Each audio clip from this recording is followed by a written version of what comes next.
السلام عليكم ورحمة الله وبركاته.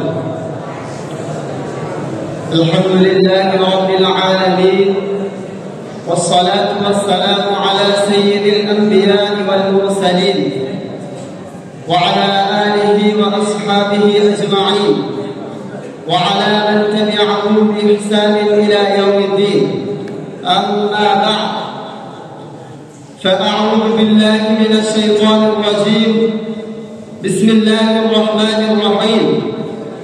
واعتصموا بحبل الله جميعا ولا تفرقوا.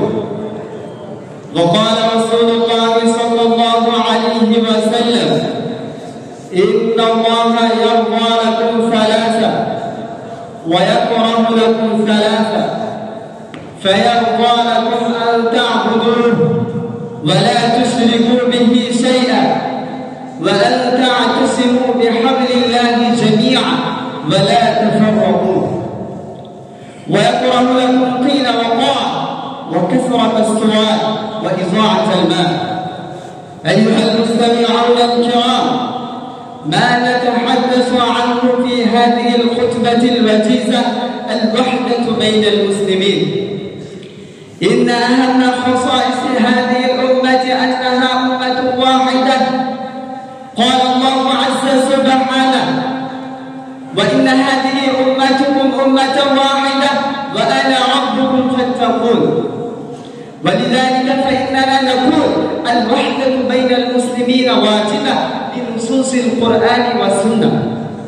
فإن الله تعالى يأمر بالألفة وينهى عن الفرقة، فإن الفرقة هلكة والجماعة نجاة. ومن ثم قال عبد الله بن مسعود رضي الله عنه: حبل الله عز وجل هو الجماعة. وكذلك يأمرنا الله سبحانه وتعالى أن نكون عباد الله إخوانا، ولا يمكن للمسلمين أن يكونوا إخوة إلا إذا كانوا متحدين، فإن الأخوة ضد الفرقة والاختلاف. ولولا أن الاتحاد ذو منافع عديدة وفوائد كثيرة لم يوجبه الله تعالى. أيها الإخوان والخلات، إن من أهم عوامل قوة أمة من الأمم الاتحاد والجماعة. بالاتحاد تنال الأمم مجدها وتصل إلى مبتغاها وتعيش حياة آمنة مطمئنة بالاتحاد. تكون الأمة مرهوبة الجانب ومهيبة الحماة وعزيزة السلطان ومهدية الطريق وناصرة الدين. واليوم لقد نقلت تقاليد المسلمين من القوة إلى الضعف، ومن الغنى إلى الفقر، ومن القوة إلى العداوة، وولدت بينهم بؤر بركانية قابلة للانفجار في أي لحظة.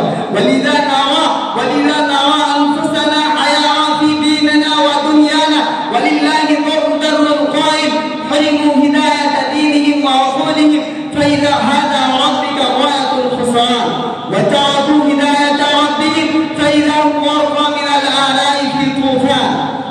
وتفرقوا شيعا نهجهم من أجلها صاروا إلى شنآن. يذكر أن شيخ الهند محمود حسن الديوبندي عندما قدم إلى الهند بعد إطلاق سراحه من السجن في جزيرة مالطا، حيث كانت الإنجليز اعتقلت، تم عقد حملة الترحيب به في ديوبند، وقال فيها: تعلمنا درسين في مالطا. الأول أن المسلمين تركهم القرآن الكريم وعدم العمل به دفعهم إلى هذه الكارثة من الظل والرهان. والثاني أن الخلافات والمشاحنات بين المسلمين سبب رئيسي في هذه الهزيمة والظلم. أيها السادة، أعداء الدين من اليهود والمشركين والنصارى والشيوعيين قد أبدعوا شتى الشوارع للتفريق بين المسلمين. من أهمها الرفضة. والله لا تريد الرفضة إلا هدم الدين، وتبدو نياتهم من حيث الآخر، وتليها مصادر الإضلال، وهي تحت سيطرة اليهود من الألف إلى الياء. المصادر ووكالات الأنبياء تسعون في الأرض فسادا ويهيئون العدوان ضد الإسلام والمسلمين. والله لم ينجحوا ولن ينجحوا في أهدافهم الخبيثة ما دام المسلمون متحدين كالبنيان المرصوص. مما يوصف له جدا أن بعض المسلمين لا يستطيعون أن يدركوا النفاق فيعيرون